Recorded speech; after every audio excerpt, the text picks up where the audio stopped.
Okay, well, I guess I'd like to call the Finance and Governance Committee meeting for December 7th, 2021 to order at 6:02 by my watch. And begin with, I have a resolution that under the authority of Section 92 of the Community Charter, the agenda be amended to include item number 6 in camera. And that under the authority of the Community Charter, this portion of the meeting be closed to the public in accordance with Sections 91C of the Community Charter, which states a part of the council meeting may be closed to public if the subject matter being considered relates to or is one or more of the following, and item C, labor relations or other employee relations. So before I ask for approval of the amended agenda, I would like to acknowledge with respect that we are meeting on the traditional territory of the Lekwungen speaking people, and we're honored to have the opportunity to build strong working relationships with the people of the Songhees and Esquimalt nations. Can I get a motion to approve the agenda as amended?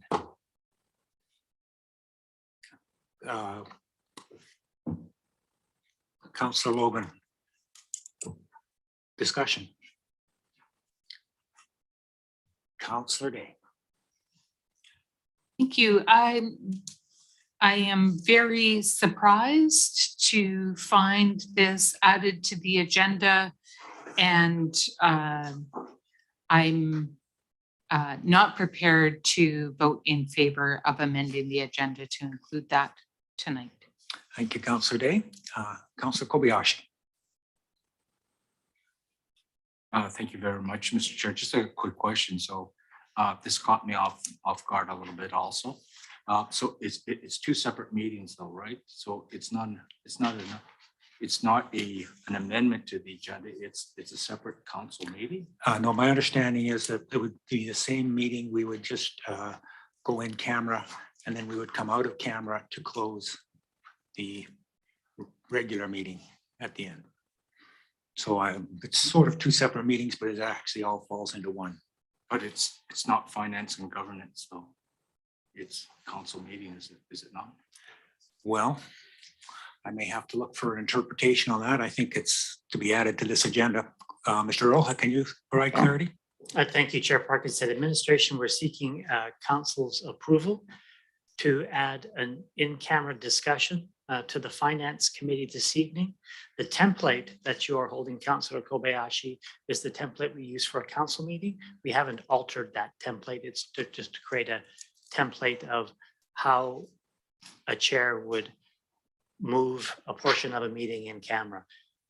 What we are seeking is for a portion of the Finance Committee to be in camera such that administration can provide a verbal personnel update. I understand. Thank you very much for that clarification. Much better said than I did. Any other discussion? Okay, those opposed to the approval of the agenda as amended? I have Councillor Day opposed.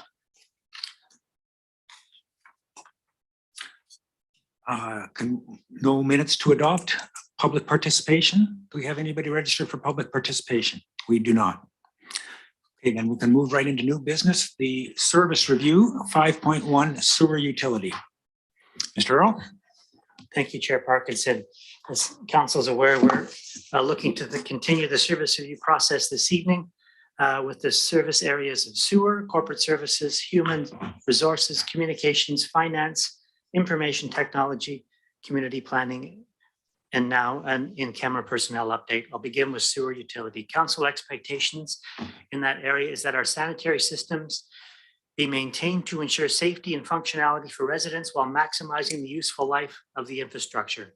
Currently, maintenance work involves the tasks outlined deeper in the document in Appendix 2. The residential sewer connections demonstrate excellent customer service and cost recovery. That staff provide prompt assistance to residents experiencing utility issues. If a resident expresses a concern about a utility issue affecting a dwelling, city employees respond immediately to assess and assist as needed. Help is rendered if the issue is determined to be on the city side of the service. And that the technical aspects of the sanitary system are kept current. In the event of a pump failure, staff stock a rebuild kit to facilitate quick refurbishment of the mechanical infrastructure. Does committee have any recommended changes for council expectations in the area of service sewer utility. Committee, any, Councillor Day? Thank you. I did manage to squeak out enough time to read this agenda in between dilemmas today, but I noticed that there was no discussion in the sewer utility of any I&I issues, nor is there any discussion as to the consequences if there were overages to our flow volumes that may have significant impacts and financial penalties from the COD.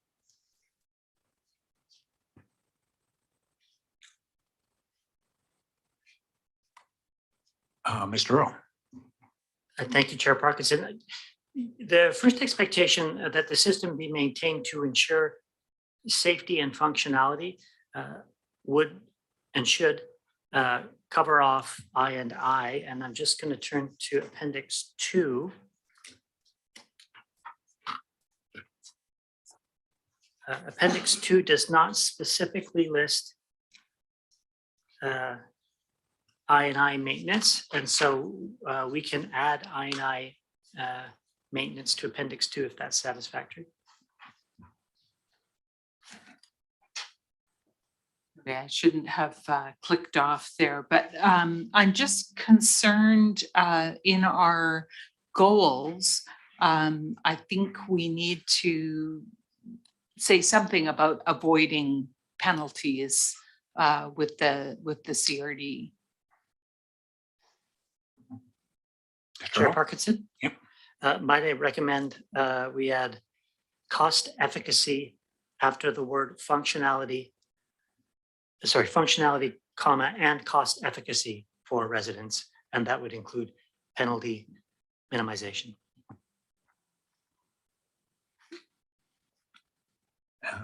Anything else? I'm just worried that we have had a lot of discussion about I&I over the years, both at CRD and here in Colwood. For many years, we felt that we were in pretty good shape because we had such a new sewer system. And I believe that that is part of the reason why we embarked on the camera work. So I'm just wondering if we need to capture what we're doing for everyone to understand what we're up against. Mr. Earl? Parkinson, staff are happy to add a specific I&I expectation and return that to this group for consideration with the final document. Thank you. Thank you, Councillor Day. Anybody else on the council expectations? Mr. Earl? Thank you, Chair Parkinson. Turning to page 4 of 7, the successes in this area implemented SCADA upgrade for safety and functionality. This improvement includes the updating of critical communication components to benefit both security and connectivity of our system. As with other areas in the sewer area, we identified key leadership and oversight improvements through our public works reorganization process.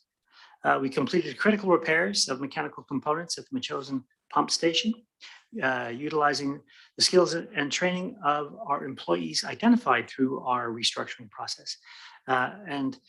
We've begun the work on a sewer master plan update, which anticipated reporting in 2022. On the challenges side, ensuring the functionality of an aging fleet of sewer pumps, staff will be recommending a capital replacement program to keep the pumps current, which we don't have a specific program on yet.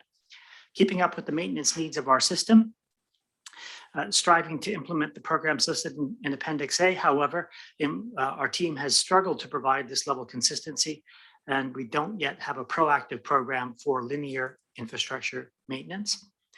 Providing this service with a lean interdisciplinary crew, and you've heard that in other areas. Maintaining mechanical components to factory recommended standards. We spend more time on reactive than proactive, and adapting to and working around and mitigating the impacts of climate change. Does committee have any additional successes or challenges or opportunities you'd like to add? Councillor Jansen. Thank you, Mr. Chair. I don't notice in here at all, Mr. Earl, about some aspirational language as far as connecting as many people as possible to sewer in the community, or at least moving in that direction. I wonder if there's room for that. I'm not sure exactly where you would fit that in, whether that should be in council goals or whether that can be in a priority statement. I'm not fussed. Through Chair Parkinson, we can add that to an opportunity.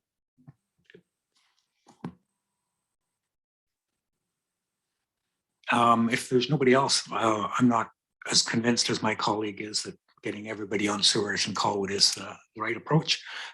We do have a sewer master plan coming up, and we can probably debate it further at that point. So that's fine.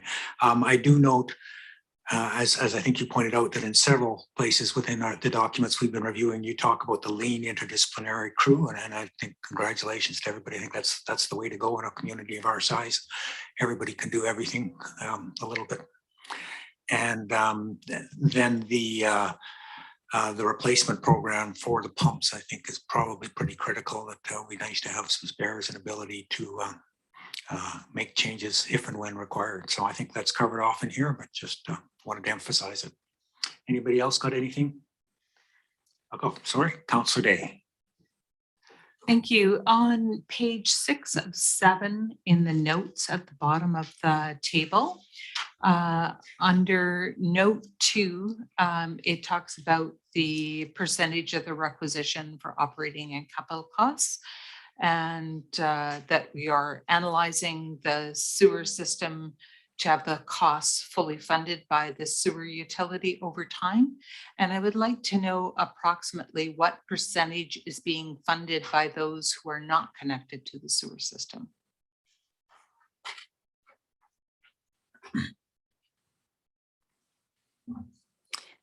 Thank you through the chair. So this budget is proposing that in 2022, 75% of the CRD core area liquid waste management costs are funded through the general ratepayer in the city. 2020, I'll have to return with specifics on what exactly, or sorry, 2021, I'll return with specifics on the proportional share. This was discussed somewhat throughout 2021 budget deliberations with bringing the core area liquid waste management plant into service in 2021. 2021 was the first year that we were realizing the full cost implications on the sewer utility budget. And simply put, our user fees, they would have increased exponentially. And so during the 2021 budget, we discussed the implications of this and that we would be returning with a phased approach with specifics on how this transition could occur. And so that's the work that's happening right now, so that when we return for the 2022 budget deliberations, we'll have more information. But currently, this draft budget proposes that 25% of those requisitions are funded through the utility, and the remainder are through the general tax rate levied on both those connected and not connected. Thank you. And note 3 talks about the use of a contracted Vector truck, which is costing about $30,000 a year. The replacement truck is thought to be in the neighborhood of $90,000. So if we, instead of contracting out, purchased our own Vector unit, it would be paid for in 3 years based on the $30,000 per year that we're paying for contracting out. So I'm just curious, is that a decision that we will revisit, or why have we decided to contract it out? Thank you for that question through the chair. The costs would result in an annual operating cost of $94,000. The Vector truck would far, far exceed that.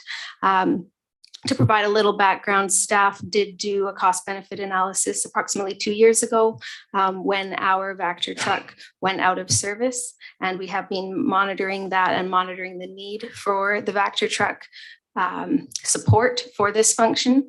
And we are still recommending that that be contracted out and that we not consider a purchase at this time. Okay, and we do still have our factor truck? Perhaps turn it over, but we are not, it is not in use.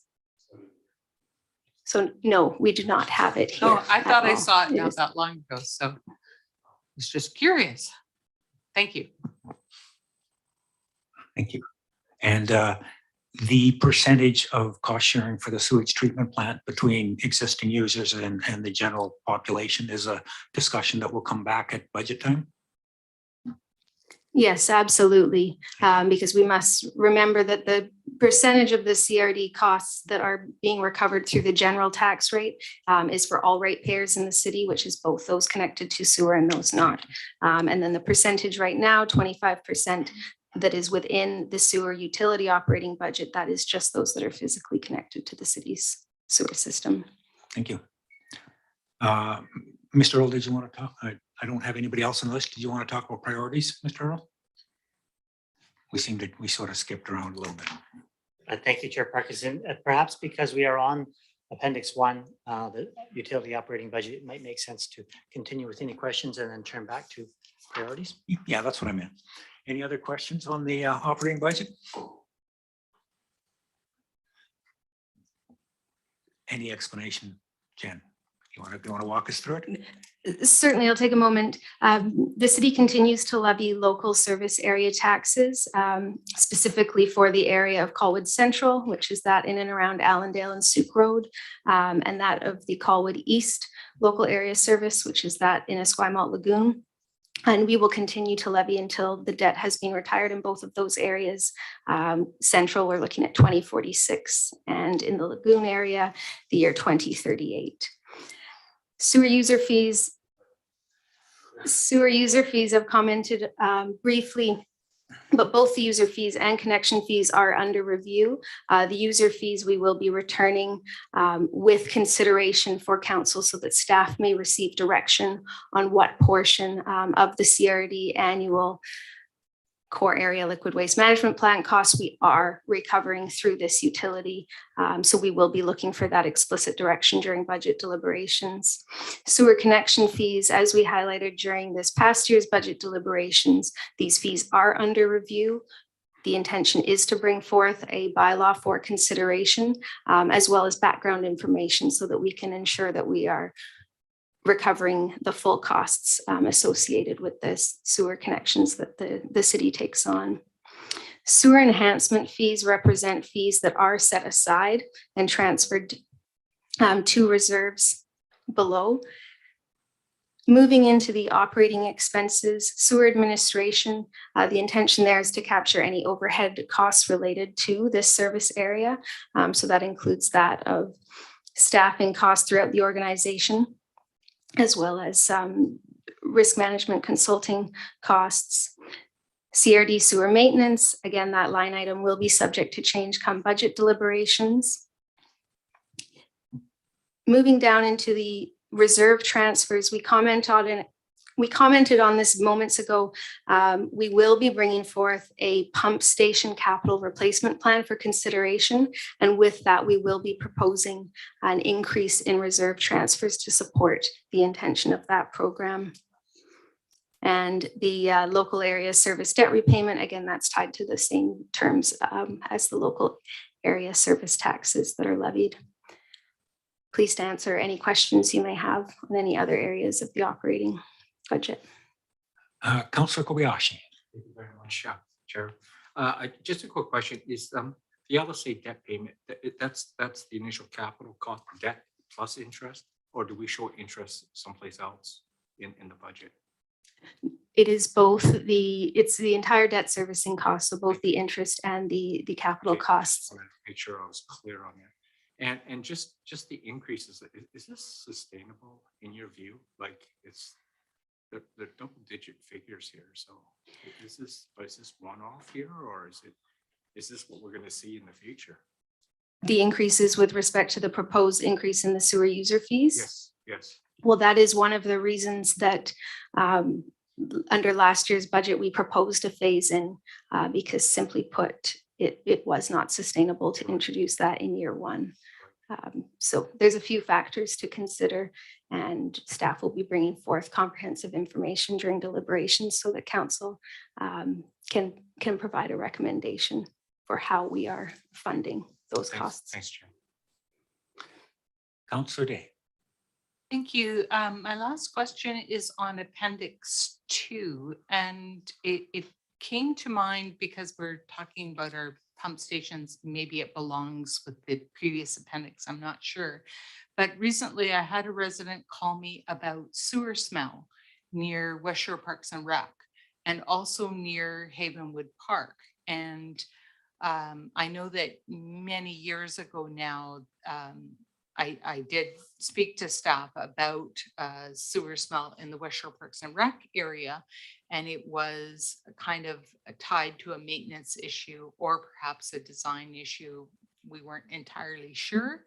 So I'm just wondering, is it a maintenance issue or a fault in the system, and do we need to put something aside for it?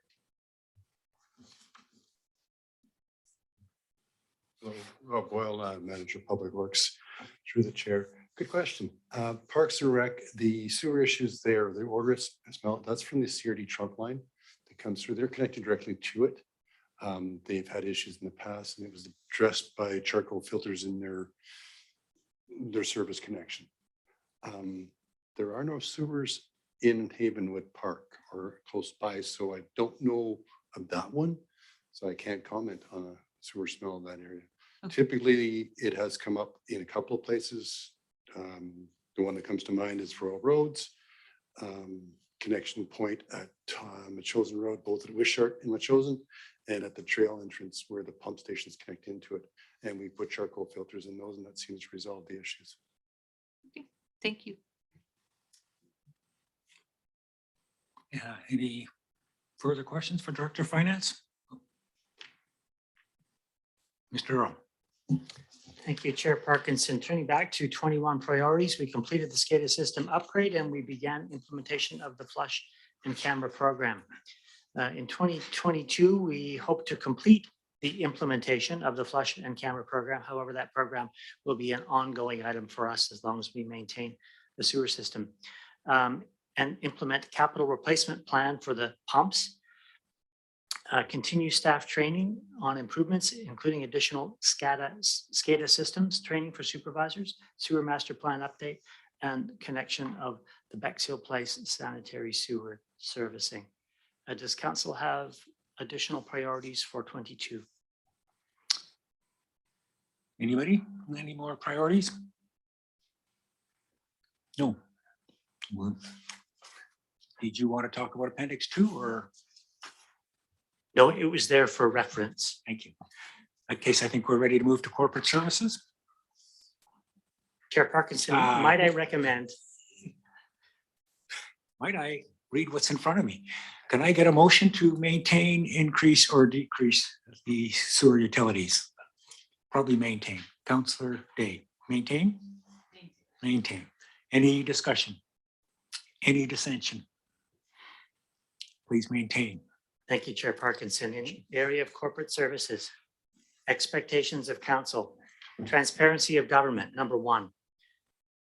2, the public is well informed of matters under consideration by council and committee. Fair and transparent access to information. Due diligence in risk management of the city through contract and agreement administration. Agendas and minutes are clear, accurate, and accessible. A high level of public reception and phone customer service, and personal response to phone calls during city hall hours.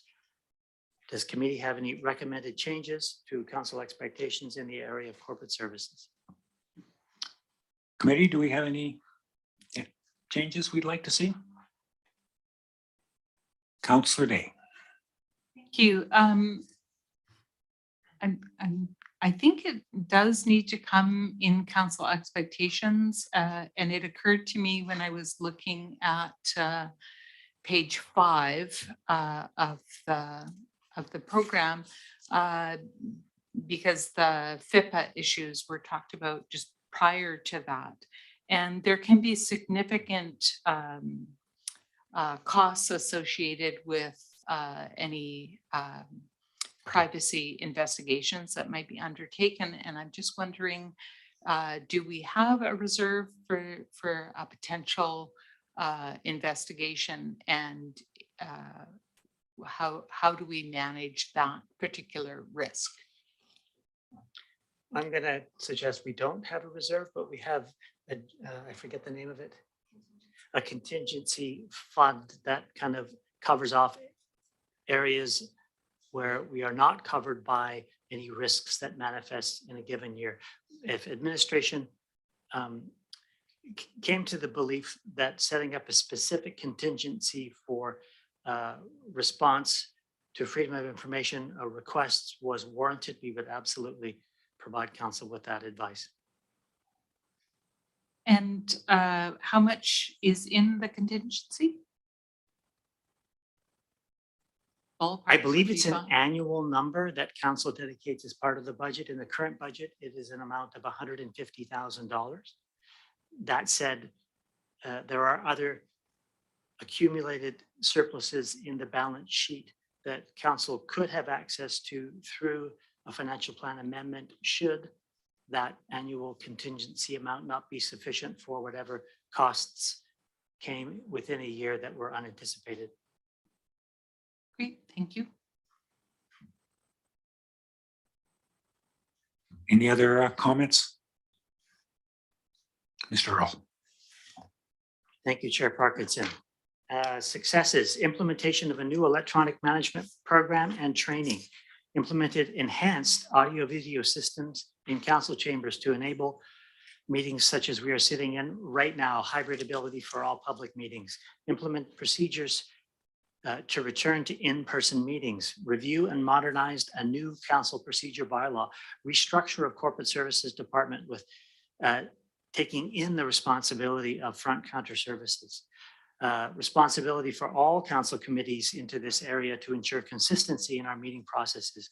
Created and implemented new policies for public hearings, proclamations, and electronic meetings. Freedom of information requests and document discovery requests were considered a success by corporate services. Developed COVID-19 protocols for opening our rental facilities and entered a facility use agreement with West Shore Community Church for the use of St. John Church and Emery Hall. Challenges. Staff shortages and challenges with COVID. Increased demand for further training for our new records management program. Increased pressures related to reworking our internal processes, COVID generated. The additional responsibility for all of council and select committees to ensure consistency. The responsibility for the public hearing process. Training staff on new technology for managing hybrid meetings and electronic meetings. An increase in the number of meetings, an increased need to scan our permanent records to merge into our new records management program, and preparing internal capacity and expertise to support the upcoming 2022 municipal election. Does committee have any additional successes or challenges you'd like to add to the corporate services area? Committee? Councillor Kobayashi. Thank you very much, Mr. Chair. Another success I think you have is what you've done with corporate services and with the actings, and we haven't seemed to skip a heartbeat on that. So I thought that was pretty good what you've done. It was pretty clever. So I think there was some savings there. So I think that's a success to me. Thank you. Thank you. We'll capture that.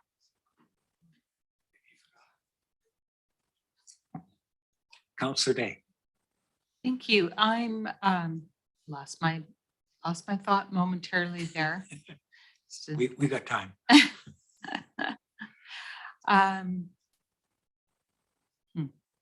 Just went out of my head.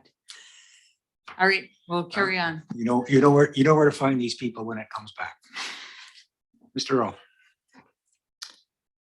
Thank you, Chair Parkinson. Turning the page to 21 priorities, fully staffed the department, provided a high level of internal and external meeting management, developed in-house training programs on record management, established and implemented ongoing policy review program for council with respect to, for council and administrative policies.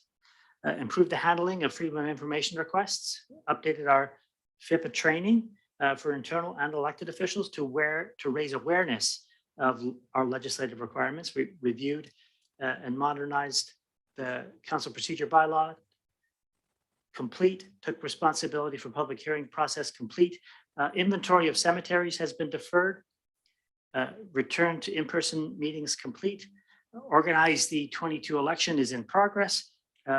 Review rental facilities, explore opportunities for facility use agreements and electronic signature registration are all in progress. The 2022 priorities, then developing correspondence tracking on new land, once our new land management system is implemented. Review and modernize miscellaneous fees and charges. Audit of all bylaws to determine if modernization is required. Update our in-house record management training. Investigate proactive disclosure policy for freedom of information requests. And implement a contract and agreement tracking system. Does committee have any additional priorities? Councillor Day. I found my thought. It was about the scanning, the increased need to scan permanent documents to merge into new records program, because that has been on our budget discussions quite a few times over the years. And I'm just curious if we are having to scan anew because of program changes, or is this just new documents that need to be scanned that have never been scanned before? Ooh. Thank you. So it would be for new and historical documents. There, we have a lot of offsite storage that we'd like to get back and get it scanned and put into our system so it's easily accessible.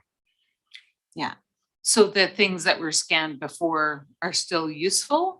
Or? Yes, yes, but there are a lot of older records that were sent off site that haven't been scanned and put into the new system that need to get back and get scanned. Okay, thank you. You're welcome. You good? Okay, Mayor Martin. Thank you, Chair. The 2021 priorities, the things that are in progress, will they automatically fall down to 2022? Yes, yes, they into this will. document. I'm trying to understand what the difference is in progress and deferred. So, for example, the cemetery, the inventory of the municipal cemetery, is deferred to when? Sorry, the in progress was, we started but haven't completed it within the 21 calendar year. So And it will move to 2022. So Correct. next year I will see everything that's in progress in 2022. It's entirely possible. Well, no, I should see everything that's in progress needs to be reported back next year. Yes, we absolutely. We will report back on the progress of the things that were in progress at the end of 21 on where we got to in 22. There's a potential that one or more of their items remains in progress and or other priorities displace further progress on what was a priority in 21. So what I'm asking is next year's service review, when I'm looking at this sheet and instead of it saying 2021 priorities and what is complete and what isn't, and then 2023, the priorities for 2023, I'm going to see in the 2022 priority list of next year, every single line item that says in progress, because it needs to be reported back next year. Yes. I'm just ensuring that that's what's going Yes. to happen. So yes. So it's not just the 6 bullet points that are in the 2022 priority list. It's the 6 bullet points plus everything that's in progress. Thank you, Your Worship. We should have captured that. The items that will not show up a year from now are the 21s that are complete. Thank you. The items that will show up are the 21s in progress or deferred together with the 2022s. Great, thank you. So can we then now jump to deferred? And can you explain to me the difference between in progress and deferred? Deferred is we did not begin in 21. but will begin in 22. In progress is we begun. Thank you. Seeing no other, do we want to discuss the budget?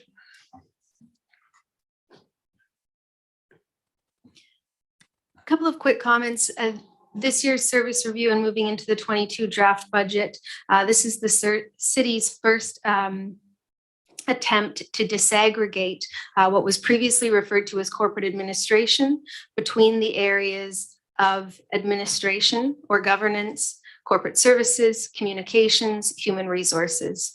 So we are looking to establish those separate operating budgets. And that is one of the reasons why you see in this operating budget here, our actuals are all rolled up as administration, but moving into 22, we will be looking to split those budgets.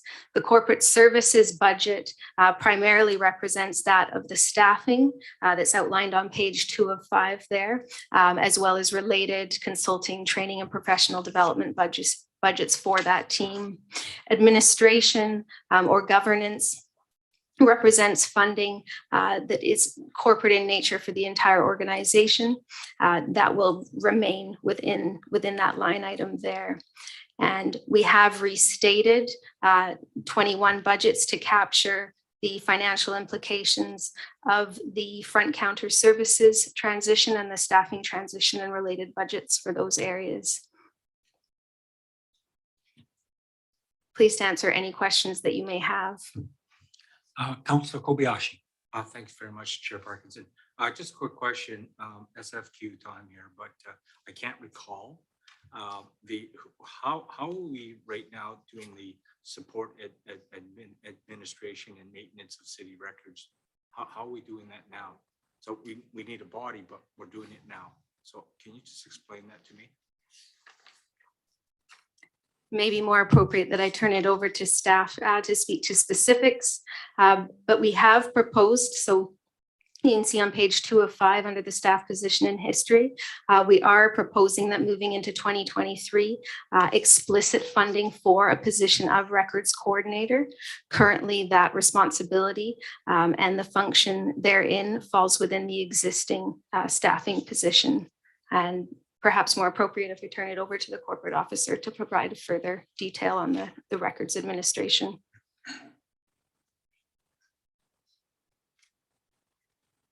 Thank you. What was your specific question that you wanted to know? Obviously, we're doing maintaining city records right now, right? And so I just don't understand. So you need a whole new body because We could be What? doing a better job. There are a lot of records. There's a lot of records from the past, like I was just mentioning, that really need to be scanned and put into our system that are permanent records.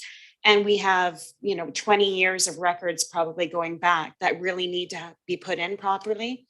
And it's really hard to do off the corner of someone's desk. All departments are responsible for records at this time. And it is very time consuming and takes people away from other duties. So we're hoping that that will come forward in the future. Thank you, Marcy. You're Just welcome. a quick clarification. Thank you. Councillor Day. Thank you. I just didn't quite follow the separating out the corporate services from administrative services. So can you just walk me through what the difference is between those two areas? Certainly, through the chair. So corporate services represents the funding necessary for the staffing composition as shown on page 2 of 5. And so the intent there is that we're really capturing the direct costs with the corporate services delivery team, as well as related. So areas have training budgets, consulting budgets if necessary. Administration or governance will capture overarching costs for the entire organization. So we'll have costs in there. In terms of staffing, we'll be looking at the chief administrative officer, the executive assistant. We'll be looking at overarching office supply budgets, legal budgets, city dues, those that pertain to the entire organization. The flip of it is ultimately costs that cannot be disaggregated between a specific service area. Those will roll up into our administration or governance budget. With each of these service reviews, we take the opportunity where we can to refine the budgets for each service area. The intention is that we can more accurately capture the costs of delivering services within those areas. And so this year, we're seeing for the first time operating budgets for human resources, for communications, for that of our corporate services team. And the intention is that each year we will refine those budgets. You'll notice when we have a look at the IT operating budget, that budget appears to have dropped over last year's budget.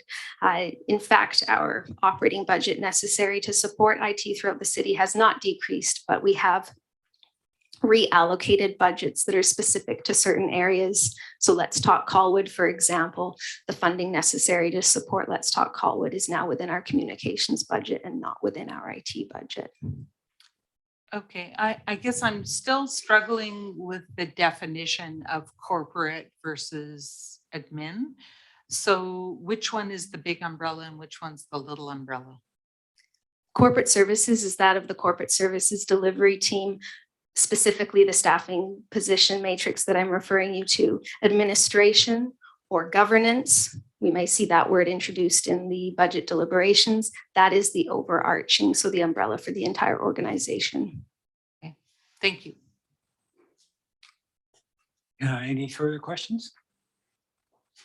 Thank you, Jim. I take a motion to maintain the service level for corporate services. Thank you, Councillor Kobayashi.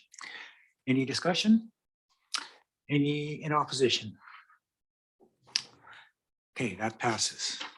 Human resources, Mr. Earl. Thank you, Chair Parkinson. On the expectation side, the city's employment practices and policies are compliant with legislation and standards. Our compensation and benefits offered contribute to a positive employee relationship. Professional, diligent, and equitable hiring practice optimize fit of city employees. Training is used as a recruitment and retention strategy. The employees know the expectations of their jobs and receive regular performance feedback. And employee relation practices contribute to a positive workplace culture. Does committee have any recommended changes? Committee? Seeing none, let's move on. Thank you, Chair Parkinson. On the success side, oversaw unprecedented volume of recruitment and internal reorg, leading to 139% increase in total internal and external postings over 2020. Launched the inaugural class of our Leadership Academy and offered 2 of 3 program modules. Initiated new joint and non-union exempt job evaluation committees and have evaluated 70+ jobs so far.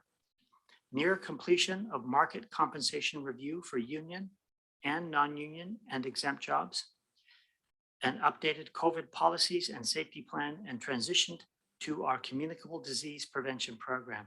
On the challenge side, organizational and leadership development, resourcing and recruitment challenges, our compensation philosophy and plan, and workplace wellness. Does committee have any recommended additions? Committee? Doesn't look like it. Thank you, Chair Parkinson. On the 21 priorities, implemented the Leadership Academy is complete and developed the job classification is complete. The compensation review is in progress and near complete. Continuing to develop our labor management relationship. Departmental reviews to address resourcing challenges is in progress, and collective bargaining is in the early stages of progress. The council compensation review moved to 2022. 2022 current listed priorities, the council compensation review, introduced the HR coordinator to support operational HR services, develop and implement our compensation philosophy, standardization of job descriptions across the organization, continued development and maintenance of the Leadership Academy program, initiate annual topical organizational development training, development of a respectful workplace policy, development of contemporary flexible work arrangements policy, and enhance workplace wellness initiatives. Does committee have any recommended additions? Councillor Kobayashi. Thank you very much, Chair Parkinson. Just a quick question. I think it belongs here. And this is the whole question that came up a few years ago. And that was our participation with the Greater Victoria Labor Relations. Yep, GVLRA. Yeah, and so I'm asking the question, we seem to, like, where are we with this now? I mean, are we doing this or are we not doing this? Sorry, the smiles on everyone's faces. You want to take that one, Mr. Earl? Sorry, are we currently members of the G? We are, I know we are, but the question is that we had given notification when I first joined council, the previous council had made the decision to withdraw from it. And then we sort of said, okay, let's just give it a year and find out what's happening here. And then I don't know, it just sort of fell off the face of this earth because it never came back. And so we never had to make that decision one way or the other. So are we not going to do this, or is that a priority or not a priority? Just a question. Okay. So membership in the GVLRA is currently contained within the operating budget moving forward. We, as Councillor Kobayashi and committee is aware, we continue to work with the GVLRA who provide our collective bargaining and some labor management advice. So that wasn't a council decision then, because it was a council decision by a previous council. And then we came along and we said, we didn't rescind it. We just said, oh, let's just reevaluate this. So is this a decision staff is going to make, or is it a decision council's going to make? I'm asking the hard Okay, question. no, I'll sort of as a GVLRA rep, I'll jump on that. Firstly, I think the GVLRA discussion is still on the long-term agenda, near-term agenda. And I can also report that at present, the GVLRA is going through a process to think about what it should look like in the future, which may impact us. So you're right, when we came into council, yourself and myself, the decision had been made to give the 1 year's notice. Council decided to delay that while we thought about it. The new council made a decision, and that decision has not made it to the council table yet for discussion, which would, I believe, if we decided we were no longer want to be part, would require another 1 year timeline. So should it be on the 2022 priorities then? It probably should be on the 2022 priorities. Admin has captured that as the first priority for 2020. Thank you very much. The only thing that I might suggest as a priority is if we go back to the council expectations, one of the ones that I was happy to see on here, I think is incredibly important. Employee relation practices contribute to a positive workplace culture. I don't think you can speak too much about that. So some of the, I know it's sort of a fuzzy thing to write in there as a priority, but I think it's something that you can't stop working on. So I'm not sure if there's a bullet that could be added for that, or I know it's ongoing, but it's something to be celebrated and worked on. Thank you. We will capture something. Thank you. Councillor Day. Just on that topic, I would really like to see some sort of measurement sought to try to measure that, whether that's a survey or just to know year over year how we're doing.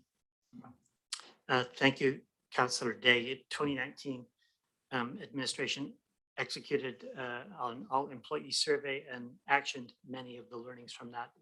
Likely time we did it again. Thank you. Do we want to talk about the budget?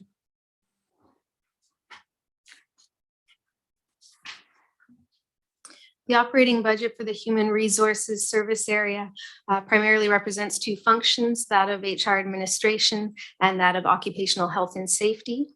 We are proposing an increase in the core operating budget so that we can introduce training for corporate-wide training initiatives.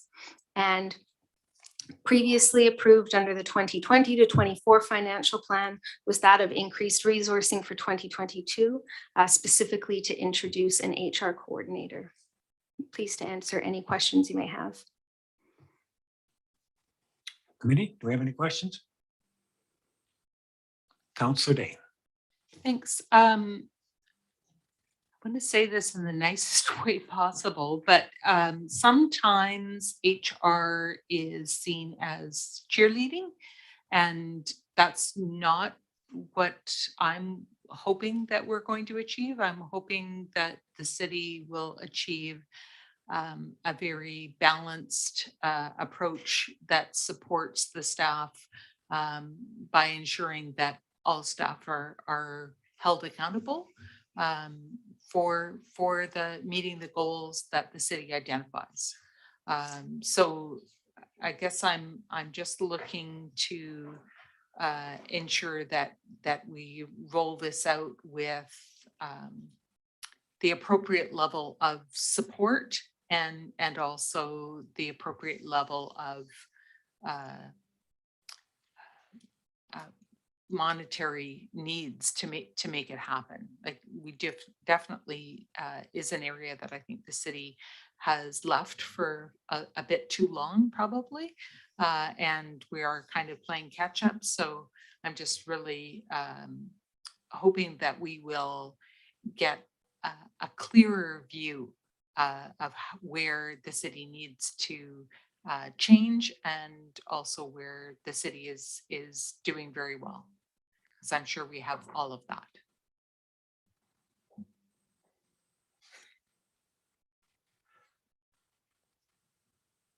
Noted. I didn't hear a question in no, that, no, but heard. Thank you. I don't think there was a question there. And then frankly, for myself, I'm going to argue the opposite, and I'm sure there's some of each, but I've seen exemplary interactions from city staff in my time here. So hopefully that's usually the case, but perhaps not always. Any further questions for Director of Finance? No. I would then take a motion to maintain human resources. Councillor Jansen. Any discussion? Any dissension? That's passed. Thank Mr. you, Earl. Chair Parkinson. Moving to communications. On the expectation side, strategic communication planning and advice that mitigates risks and results in timely, effective messaging that advances council's strategic priorities and builds Colwood's brand as an exceptional seaside community. Meaningful engagement with citizens and other stakeholders that builds trust and leads to durable decisions that are well understood by residents. High quality marketing, promotions, and branding through campaigns, events, signage, and other placemaking initiatives that reflect council's vision, raise Colwood's profile, and advances the city's goals, enabling community events and celebrations that strengthen community connections and raise Colwood's profile as an exceptional seaside community. Does committee have any recommended changes to council expectations? Committee looking for any further expectations or revisions? Well done, Mr. Earl.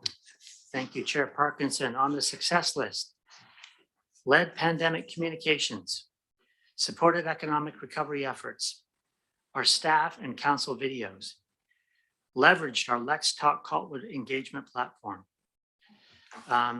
led public participation in parking bylaw, parks management, waterfront stewardship, heritage strategy, small lot survey, Hatley-Grattan intersection, and many others. Engage the public in increasing the comfort and safety of neighborhoods through our traffic calming pilot projects. Increase community events, music in the park, beach food, holiday lights, and Indigenous gathering.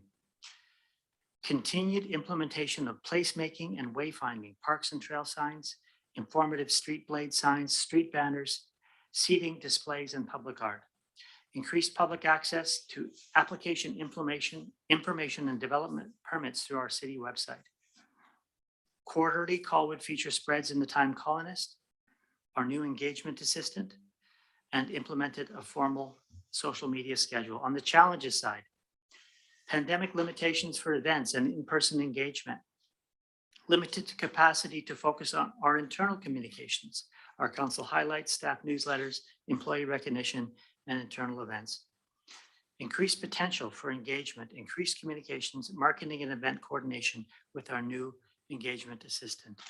And continue to build trust and confidence by making council decisions transparent with consistent community engagement, clear and timely communications, and strategic advice to our leadership team.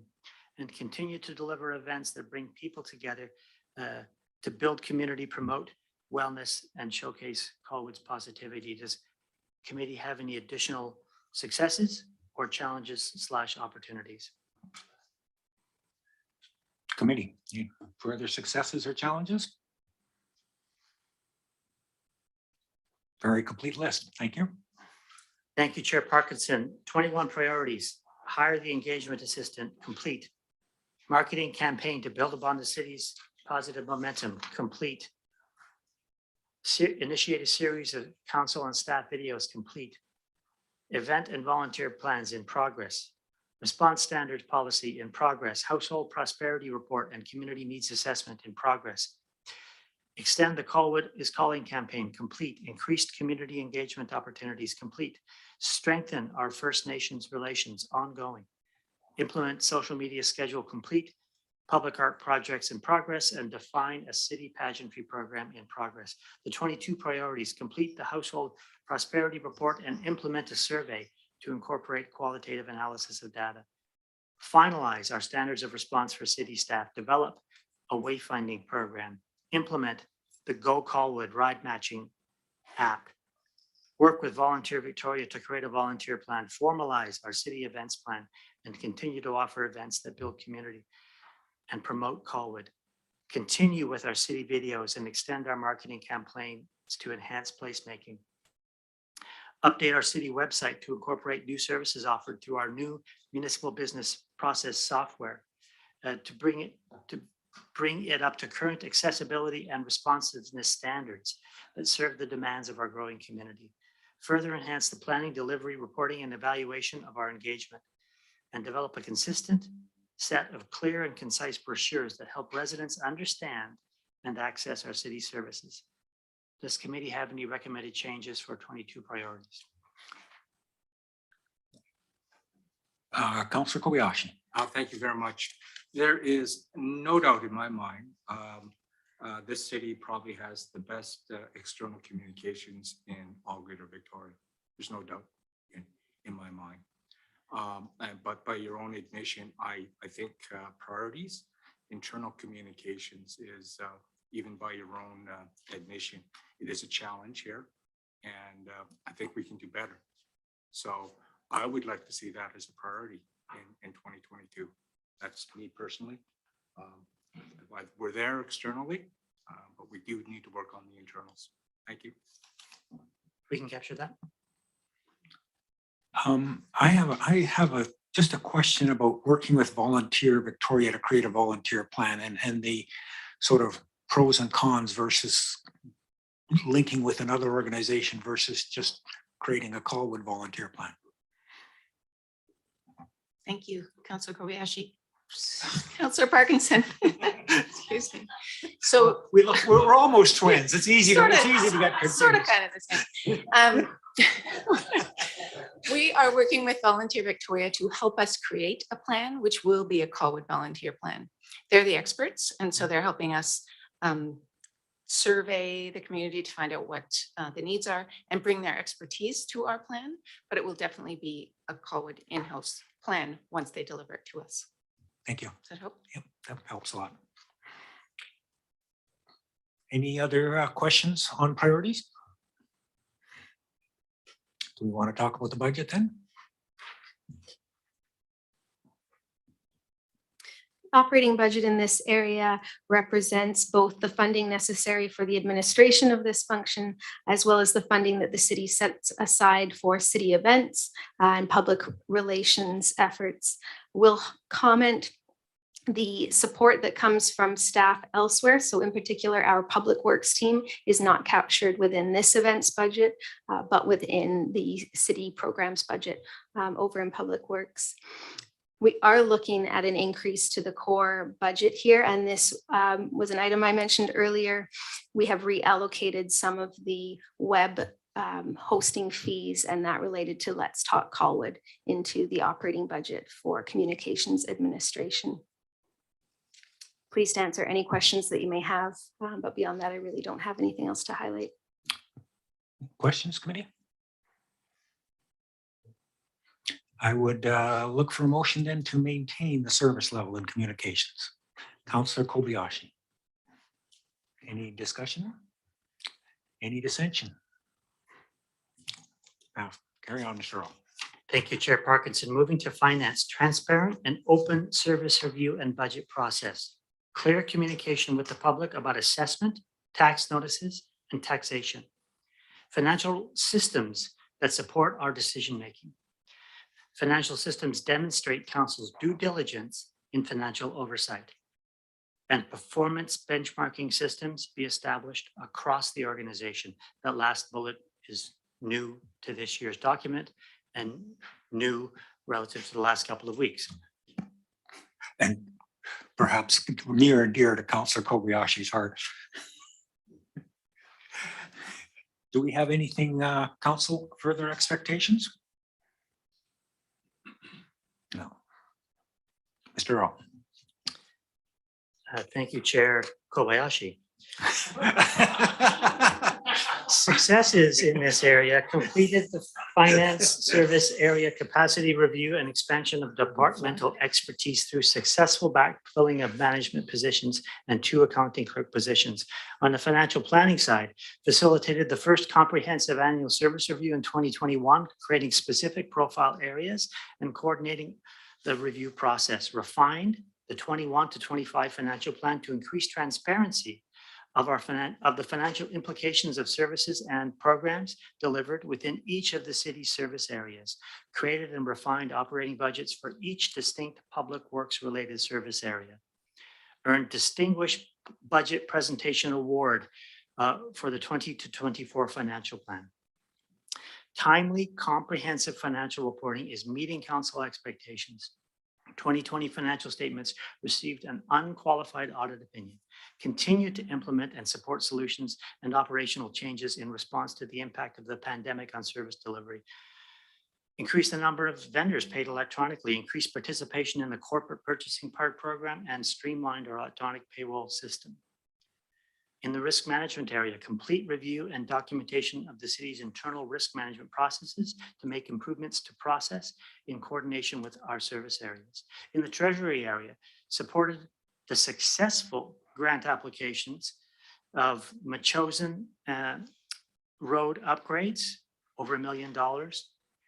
The business process system through the UBCM Local Government Development Approvals Program, close to $400,000, and $25,000 for emergency support services supplies. On the procurement side, increased communication related to purchasing process and policy adherence on property tax, continue to support the province's centralized e-homeowner grant and tax deferment program. Our roads DCC bylaw was adopted and supported 65 employee postings, On the challenges side, increased volume and complexity of municipal infrastructures and to financially plan for and report on. Lack of automation and integration of budgets and financial reporting tools. We have budget software limitations, limited timesheet reporting capabilities, and we have a manual work order system. Lack of integration of receivables invoicing related to permit issuance. We need to work with council to develop policy establishing funding mechanisms for our new or increased services, and increasing complexity of risk management and insurance claims. Does committee have any additional successes or challenges, opportunities? Committee? What's the corporate purchasing card?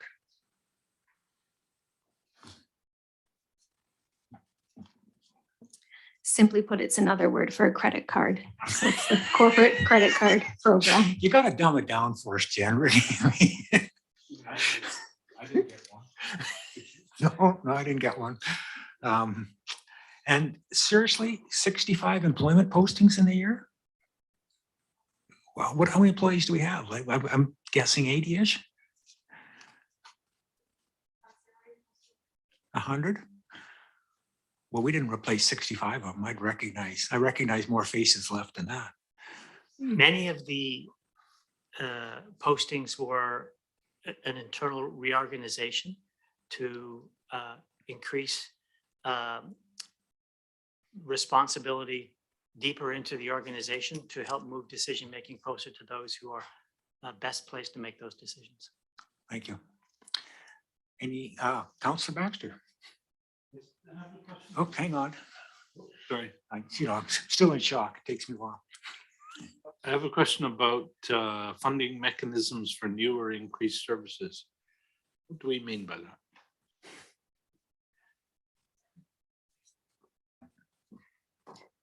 Through the chair, I appreciate that's a rather broad statement. Specific examples may include the recent Parks Recreation Master Plan. We spoke about other funding solutions that we could look into in the future, such as the introduction of a Parks DCC program that would provide funding. So that is one example. Another is that of the various user fees that are under review right now. Those are a couple examples. Okay, well, I'm absolutely in favor of the rapid introduction of a Parks DCC. Thank you. Mr. Earl. Thank you, Chair Parkinson. 21 priorities. Undertake departmental capacity review complete. Connect the annual budget process to our service review process complete. Continue to improve budget process efficiency, including refinement of the annual service review complete. Review and consolidate our various reserves in progress. Review and recommend a municipal capital budget process for full asset lifecycle costing in progress. Improved management information via report improvement and update reporting systems in progress. Formalize and instill procurement guidelines, including citywide training ongoing. Develop the guideline and direction for the maintenance of reserves ongoing. Implement an asset management system and revise sewer user fees, both move to 2022. The specific 2022 list. Review and recommend a municipal capital budget process for full asset lifecycle costing. Implement an asset management system. Assist in the successful implementation of a new business process software. Research timesheet solutions to support improved asset management. Research work order job costing solutions to support asset management. Research best practices and propose updates to our investment policy. Draft risk management policy and refine internal risk management related procedures. Issue requests for proposals for audit services. Issue requests for proposals for banking services. Increase participation with the joint purchasing groups and streamline the payment process. Does committee have any additional priorities for 2022? Committee, any thoughts? I see. Councillor Kobayashi. It's just a question, Mr. Earl.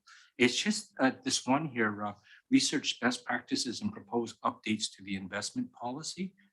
Could you just elaborate, so we're not controlled by the municipal act on that, or so we're off, we can do this independently?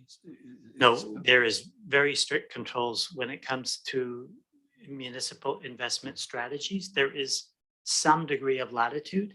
And so exploring what the best practices are of those that utilize that latitude and make recommendations to committee on the exploration of kind of non-traditional approaches. Okay, thank you. That explains it. Anything else on priorities? We want to hear about the budget then? Thank you. I would like to draw committee's attention to the proposed increase in the 23 and 24 operating budgets for the finance operating area.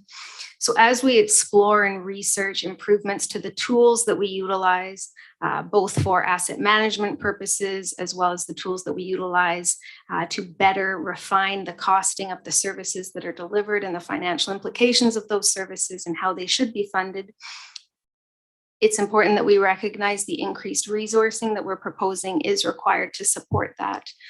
So as you've just heard, from our CAO priorities, there's a number of areas related to asset management that we are continuing work on and exploring work. And we do recognize and anticipate that increased resourcing, in particular proposed staffing to support those changes, is anticipated and is proposed for introduction in the 23 operating budget and into the 2024 operating budget. Beyond that, I don't have too much else to highlight within this area. Do we have any questions from committee? Councillor Day. Thanks. I'm just wondering if any of the measures that you're bringing or hoping to bring forward in 2023 and 2024 will result in any cost savings to go along with the additional costs for doing a better job. Thank you through the chair. In my time, there's often savings associated perhaps with doing things more efficiently. The flip of that is you then start to deliver on a service that perhaps you previously weren't. And so those resources get redirected elsewhere. Beyond that, I wouldn't be able to comment on any specifics. Thank you. I think Mr. Earl wants to add something. Sorry, can I just add to that, Ms. Hepting's answer? That the capital systems that cities are responsible to maintain are in the millions of dollars. I believe our our stormwater system alone is $90 million. And asset management systems help municipalities do a better job of ongoing maintenance of those systems. If we can take a piece of living infrastructure and have it last 90 years versus 70 years, the cost savings that translates to users are substantive. One of the challenges with moving forward with asset management programs is the cost savings are often decades away. That said, it's still an absolute imperative that municipalities such as Colwood advance our thinking on maintenance of our expensive infrastructures, and an asset management approach is the best way to do that. And so, as described, we're foreshadowing for you an increased level of service in maintaining the millions of dollars, the tens of millions of dollars, the hundreds of millions of dollars of assets that we are collectively charged with keeping care of. For sure. I'm just kind of looking for the pot of gold at the end of the rainbow, but hoping that there is maybe some good news in there in terms of not, I mean, yes, I completely understand what you're saying, and we're going to provide better services and hopefully make our assets last longer. But I'm also hoping that we can all afford them when it comes time to pay. Thanks. I don't see another question, but can I just ask something again on the asset management? And I have to be careful to be consistent here, because I did compliment the public works guys on their lean what do they call them, multidisciplinary teams or something like that. So you know, finance and asset management, I'm sure there's a role there, but there's also a role for public works and for engineering. So how does this relate? We have a little bit of budget here. Is there a little bit of budget in those other areas too, or how does this come together? Yes, absolutely. There are operating budgets to support asset management initiatives throughout the organization. Within the engineering service profile, we did highlight increased resourcing related to GIS. Increased staffing, I believe, is slated to be introduced in 2023 and into 2024, which would be imperative to support this work. The flip on the maintenance side, that is part of what we've been reviewing and refining in the public works maintenance. So you heard from us during last year's service review with respect to this closed storm sewer system maintenance and increasing the resourcing there so that we can achieve the level of maintenance support for that area. And so there are related budgets throughout, and we have not consolidated consolidated those, if you will. But IT, finance, engineering, public works, absolutely all play a role. So what would the finance portion look like? I mean, for $48,000 or $50,000, is that a part-time person? Is that one person shared amongst different departments, or is that something on the side of somebody's desk, or what does that look like? Absolutely. To be frank, I don't know exactly what that looks like 2 years out from right now. Part of it is we have to explore the tools that we have in place. A lot of the tools that we are using are quite manual in nature. So there is staff time being used to compensate for the fact that we don't have these automated systems. Finance is responsible for timesheet administration and for how that information translates both into the actuals that we report out on and the plans that we set in place, our maintenance plans, our capital replacement plans. They all rely on information that is somewhat interrelated. And so finance's role, when you have staff that prepare the forecasts, the operating, the maintenance, the replacement budgets, that's all coming out of the finance team. Finance and IT, we're managing the systems that are being used. So the timesheet systems, the core financial systems. And so those all play a role.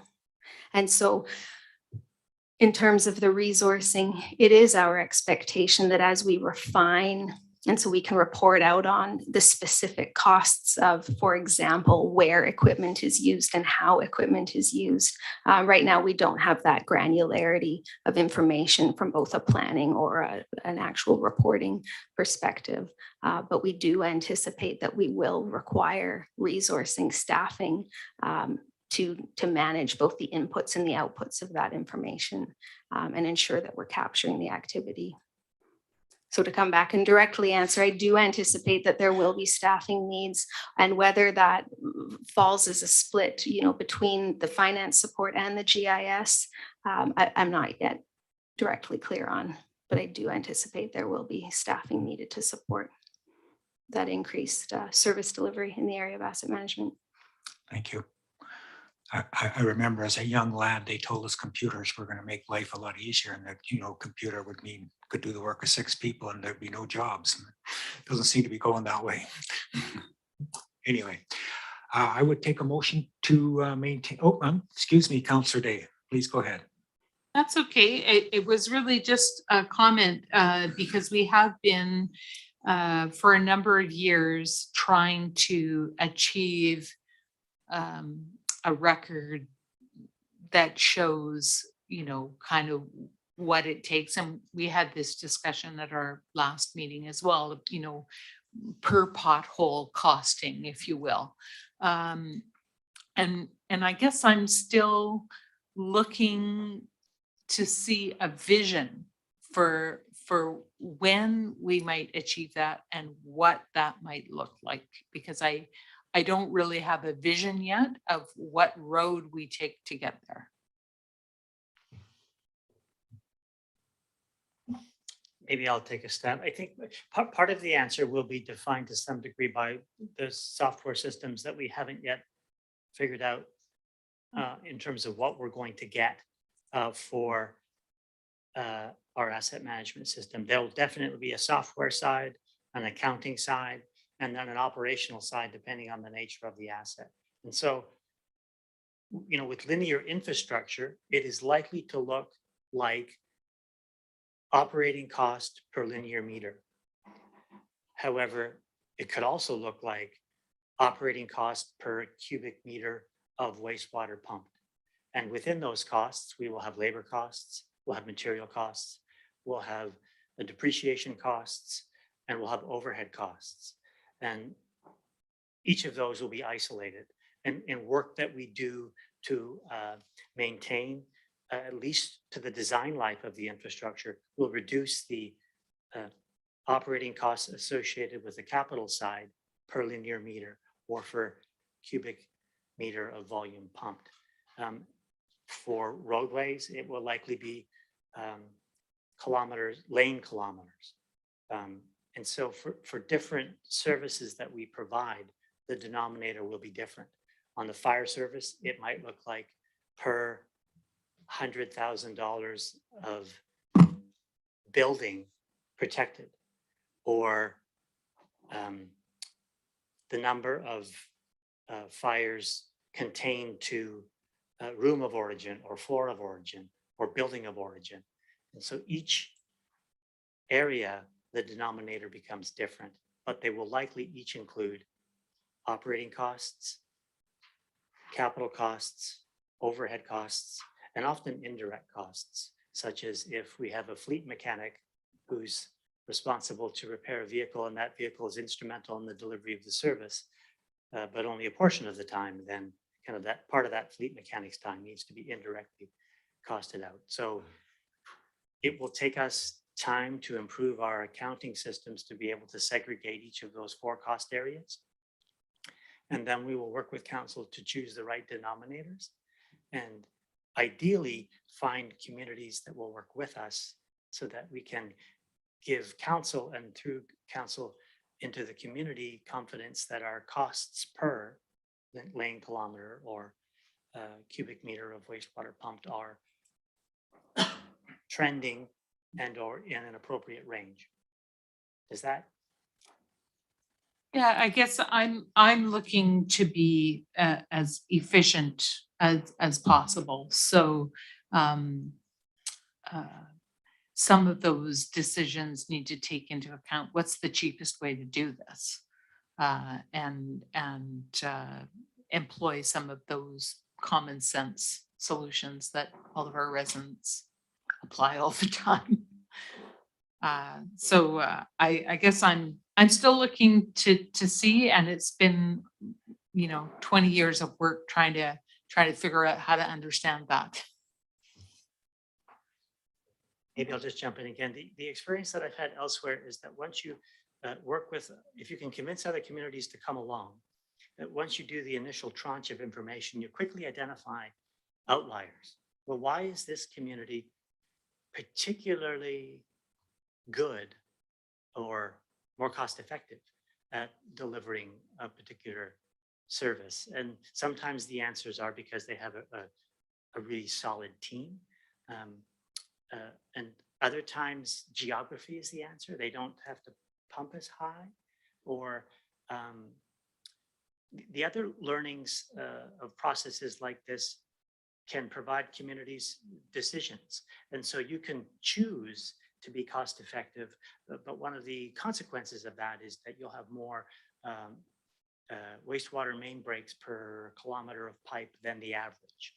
But that might be the cost effective approach to go, and that the cost to maintain those pipes and repair those pipes in the long run is more cost effective than a faster replacement cycle. And so ideally we can convince other communities to join with us, and that way we will identify, as you described, who's doing it better or more cost effective, and then we can explore the whys. Thank you. Councillor Kobayashi. Thank you very much. Just a quick question for you, Mr. Rowe. I found that your discussion was really fascinating. Do you know if there's any other municipalities that currently do something like this right now, to the best of your knowledge? Any? I know 14 in Alberta. Thank you. So I just have to say before we get to the motion here that the excitement from the accountants about the number crunching that they're looking forward to. I mean, you could just feel the buzz in the room. They're all so excited about all these numbers they can crunch. Good luck. I would take a motion to maintain financial services. Councillor Day.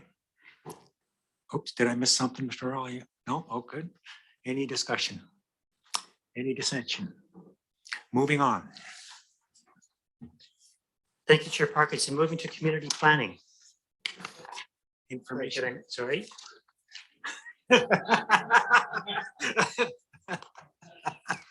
Oh, didn't we tell you? Apologies. Council expectations. The city makes beneficial use of technology to enhance our services. Data and systems are safe, secure, and backed up. The city uses information technology to improve public access to our data. Integrated and complete digital systems and protection of personal information of the public is paramount. Does committee have any recommended changes to our expectations? Committee? Mayor Martin. Oh, excuse me, Councillor Day. I don't know how I got in there first. I was just curious, I know that we've identified a number of risks and everybody's participated in online training to try to improve our ability to combat those risks. But have we had any data breaches? No. Thank you. Mayor Martin. Thank you, Chair. Should website and the external messaging that the city does be under tech at all, or does that have to all be under communication? Through Chair Parkinson to Mayor Martin, I believe under communication, we're unless So allow me to, the reason I posed the question is it's clear to me that our website, for example, needs to continue to be updated, not from a communication standpoint, but the actual platform. And I'm wondering, shouldn't that be sitting under technology versus sitting under communications when it comes to when and where and why? I think it would make sense that software platforms be scaled appropriately to our needs belongs here. When it comes to the specific platform or the specific use that might belong elsewhere. Right, and so I guess my question is, if using just using the website as the example, not the issue, using it as the example, how would, if we had an expectation for that platform to be improved, should that be under council expectations under technology, or should that be under communications? Sorry, in the expectation side, it would be appropriate that we added an expectation along the lines of software or online websites are kept current. In the communication side, not under expectations, but under priorities, we could add that our website be updated. Okay, thank you, Chair. Sorry, through Chair Parkinson to Mayor Martin, at the committee's discretion, would it be okay to circle back to communications and add the website to a 2022 priority? Yes. It's there? Okay, Gotcha. yeah, third from the bottom. Yeah, gotcha.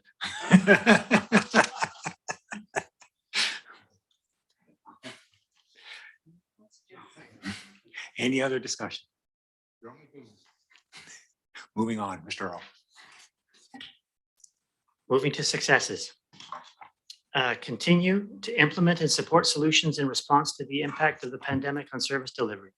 Completed the replacement of the city's phone system, implemented desktop management software to give complete inventory of devices, patching levels, software and hardware versions, and provide remote tools for workstation servicing.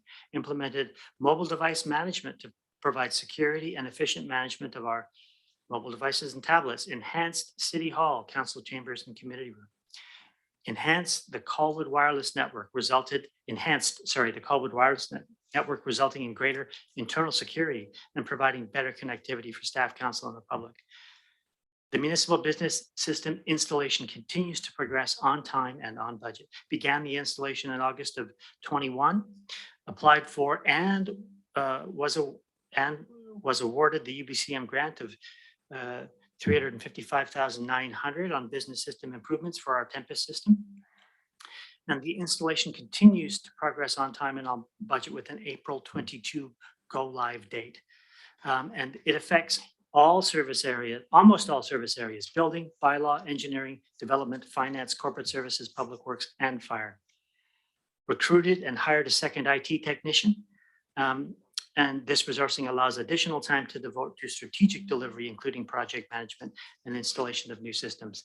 On the challenges side, when compared to similar municipalities, we have system limitations that impact our ability to deliver services, including land management, The base installation of Tempest software is now in progress and will address the lack of integration and coordination.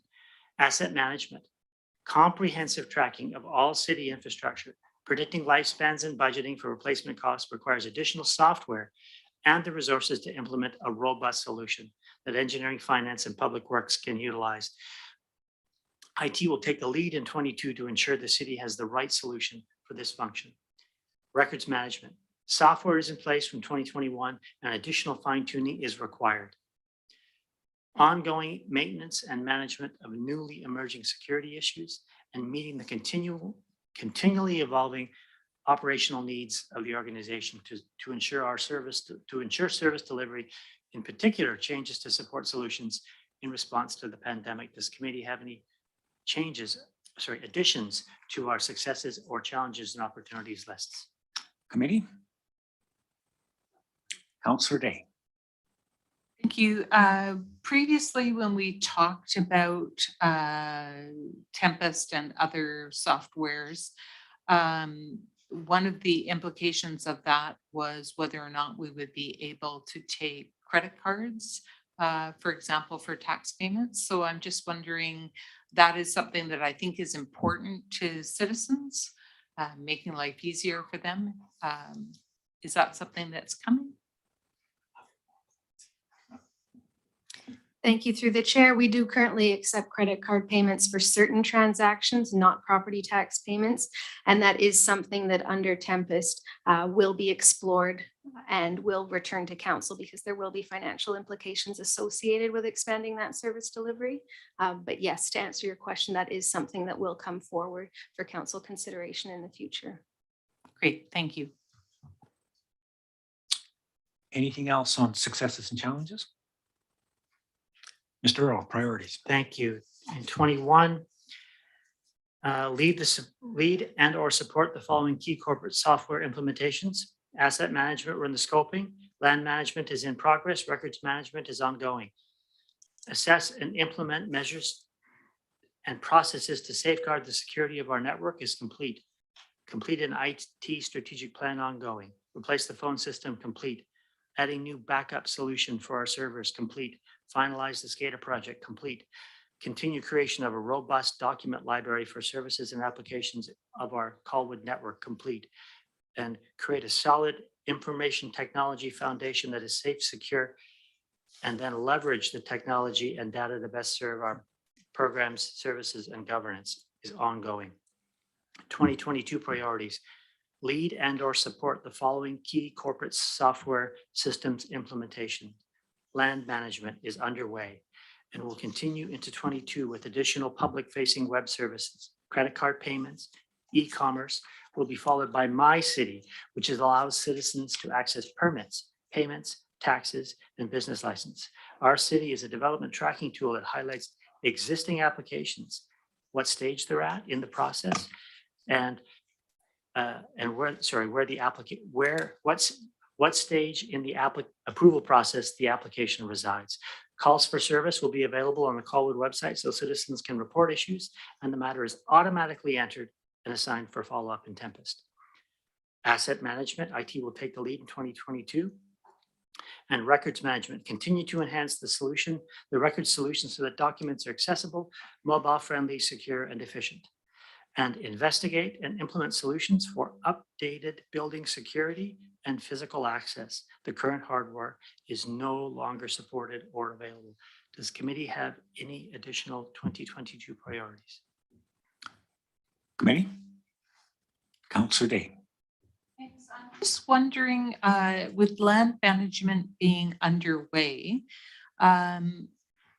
will there be an issue resolution option for anyone who feels that they may have incorrect information within our system? Because a lot of times when things get automated, then we suddenly find ourselves with great difficulty trying to walk things back if somehow it gets going, the wrong information gets entered or incorrect information comes out.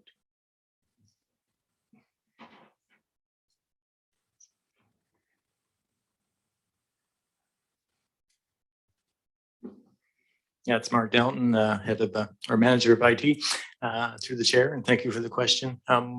We currently have a system in place, City View, that the building department works, and that data will be imported into Tempest when that goes live. So there'll be a historical record of what's happened. And then moving forward, I think we'll have a better system in place where it'll be a standardized process for everyone using the system. It won't matter which staff member takes the application or who's looking at it. Everyone will be looking at sort of the same pane of glass.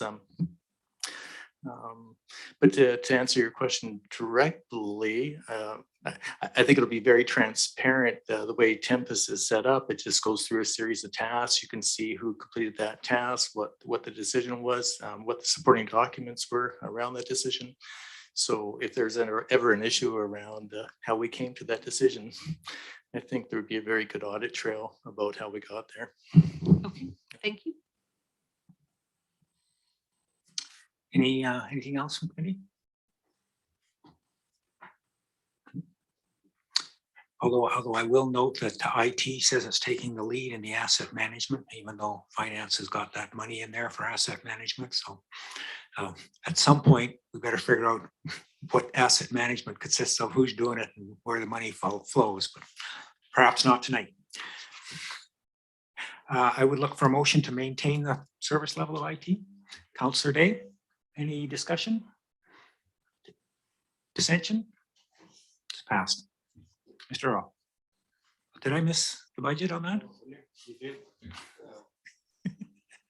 Would anybody like me to go Is back and talk community about planning the next? budget? Okay, budget is unquestioned, Community planning? please. Excellent.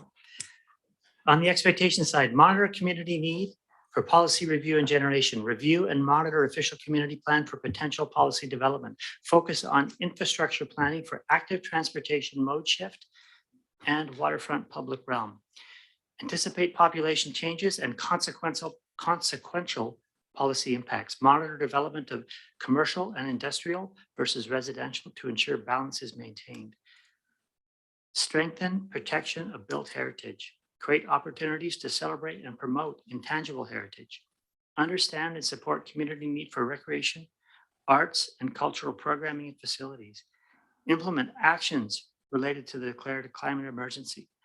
Establish an economic development environment and build a foundation for expanded and impactful economic development service. Does committee have any recommended changes for council expectations? Committee, council expectations for community planning? Mr. Earl. Thank you. On the successes side, led the compilation of the draft Colwood Waterfront Stewardship Plan, led the implementation of the Parks and Rec Master Plan through the development of the first 3 park-specific draft management plans for Colwood Creek Park, Lookout Lake Park, and Ocean View Park, initiated a new business retention, expansion, and attraction program, including successful completion of the Colwood Business Inventory. Continue hosting Prosperity Roundtable quarterly meetings.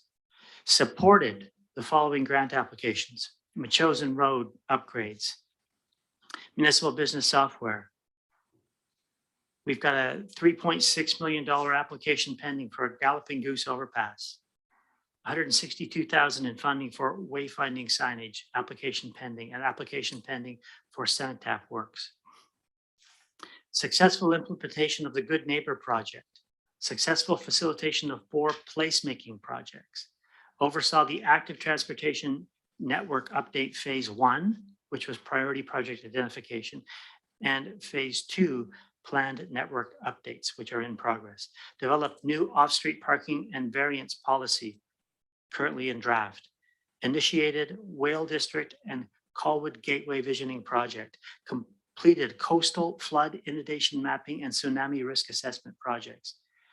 Facilitated discussion between the Heritage Commission and the Royal BC Museum to develop strategic recommendations on the new Royal BC Museum Collections and Research Building. And the first city natural asset inventory was developed. On the challenges side, oversight of various project in a wide range of areas demands diligent project management, and opportunities exist in expanding use of project management principles and tools more broadly across the organization. Public and stakeholder consultation continues to be challenged by the impacts of COVID-19. Technical allocation of staff resources to engineering services to help address surge in active transportation projects. Limited availability of specialized consultants most qualified to assist with specific areas such as climate action requires development of flexible work plans, and greater cross-training and mutual support of development services and engineering is an opportunity. Does committee have any additional successes or challenges and opportunities? Committee?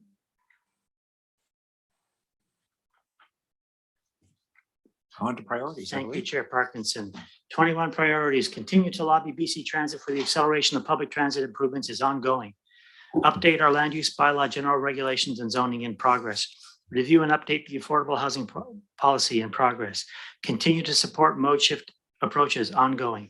Waterfront realm improvement plans in progress. Complete the active transportation network plan in progress.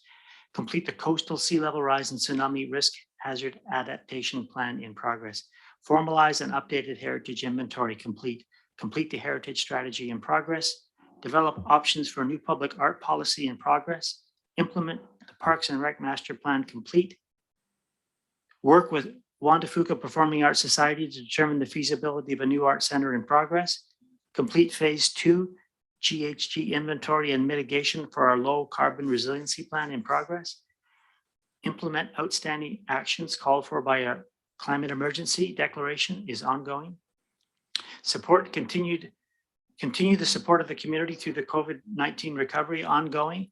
New municipal demographic and economic statistical unit service area. It says complete, but is ongoing, and build connections between Colwood business and the development through the implementation of the Economic Prosperity Roundtable. Complete 22 priorities. Finalize and implement individual plans for Colwood Creek, Lookout Lake, and Ocean View Park. Finalize our heritage strategy. Continue to build capacity and deliver programming through implementation of our economic prosperity work stream. Continue to lobby BC Transit for public transit improvements. Update the land use bylaw by applying the results of the Whale Road visioning. Review and update our affordable housing policy. Complete the active transportation network plan. Complete a coastal adaptation plan and review inland flood hazard. Formalize our new heritage registry. Complete our heritage strategy. Implement Parks and Rec master plan and complete 3 major park specific management plans. Work with the Juan de Fuca Performing Arts Society to determine feasibility of a new art center at the Island Highway. Complete our low carbon resiliency GHG inventory and mitigation plan. Develop new protocols for right relations capacity building with First Nations. Develop new comprehensive public art strategy. Compile new parks improvement and acquisition development cost charge program. Implement national asset inventory through facilitation of ecosystem restoration. Implement the Colwood Waterfront Stewardship Plan Phase 1. Implement action called by the Climate Emergency Declaration. Does committee have additional priorities? Committee, any other priorities for 2021 or 2022? Councillor Kobayashi. Thank you, Chair Parkinson. I don't have any more to add. 3 people to do all that. That's seems like a lot of work there. So I hope you haven't bitten more than you can chew. It's just a lot. I mean, I was just looking at the man hours involved in this. Wow. Have fun. Thanks. Thank you, Councillor Kobayashi. Anybody else? Can somebody remind me the economic prosperity workforce, whatever it might be, was that a sort of a short-term surge for COVID, or do we think that's an ongoing part of city services now? Thank you for the question, Chair Parkinson. So we had a economic recovery program coordinator hired to see through that recovery program of work. The recovery plan called for the transition to a more conventional approach to economic development. And that's what's happening now. So we're proposing a continuation of that position through 2022. And that's reflected in the service review tonight. 2022 on forever or just to the end of 2022? At this point, for 1 year in 2022. Thank you. Anything else? Do you want to talk about the budget?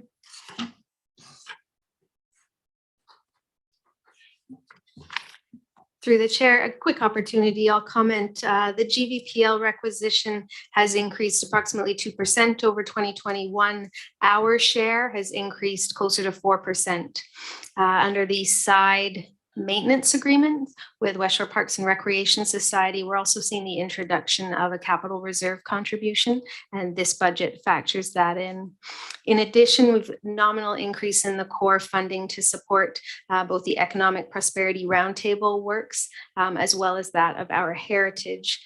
So in particular, what isn't highlighted before you, but will be in the 23 budget for heritage, is pending the outcome of the heritage strategy compilation, will be that of introducing core funding for heritage grants starting in 2023.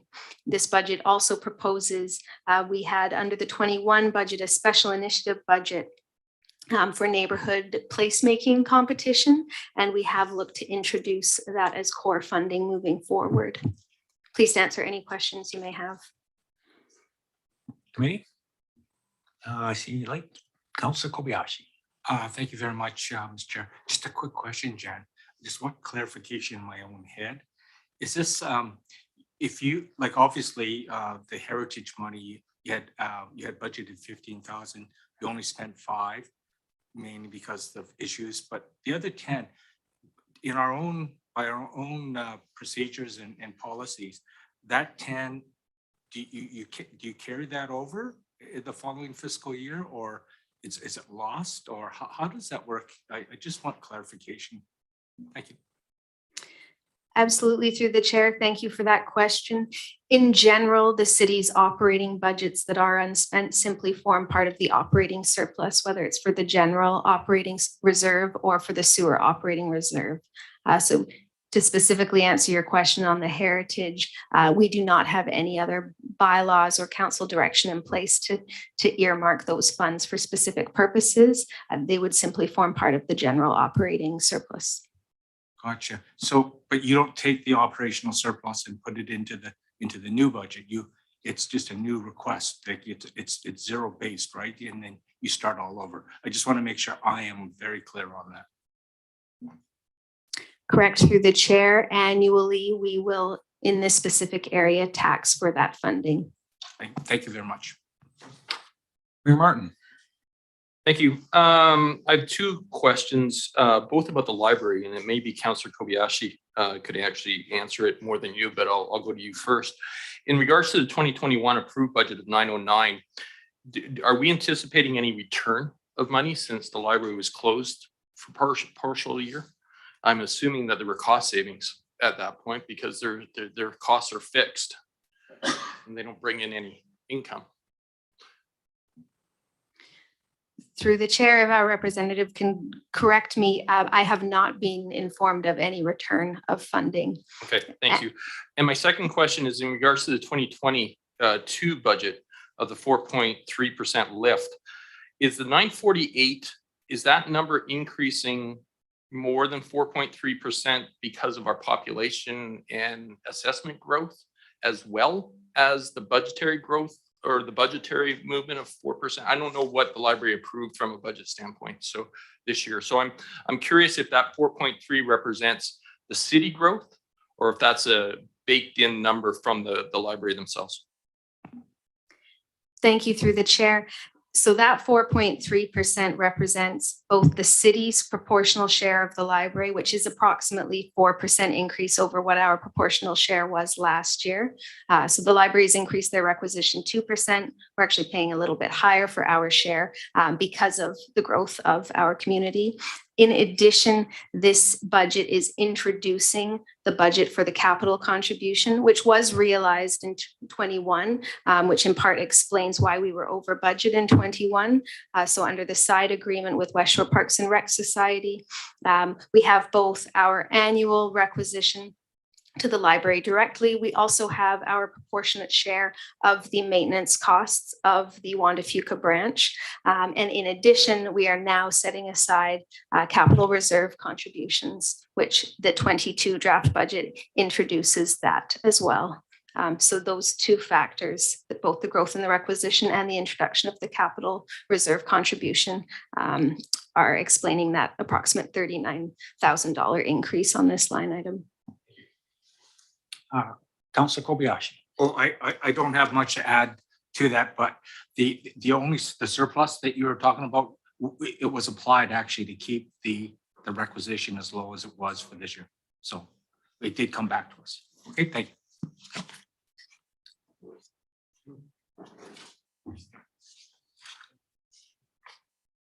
I think we're looking for a motion now. Looking for a motion to maintain the proposed service level for community planning. Councillor Baxter wins this one. Any discussion? Any dissension? Motion is passed. I believe we're complete on the service review. Thank you, Chair Parkinson. That brings us to the end of the service review, and administration recommended an additional in-camera item. Correct. So I think I look for a motion to move in camera. Perhaps before we go on camera, I'd like to thank all the staff for coming and listening to this excruciatingly boring stuff that we do here. I'm sure you all have better things to do, but thank you for being here. And a motion to move in camera. Councillor Kobayashi. Second, Mayor Martin. Any discussion? Those in opposition? Seeing none? Let's take a 5-minute break and come back in camera. We had vested interest.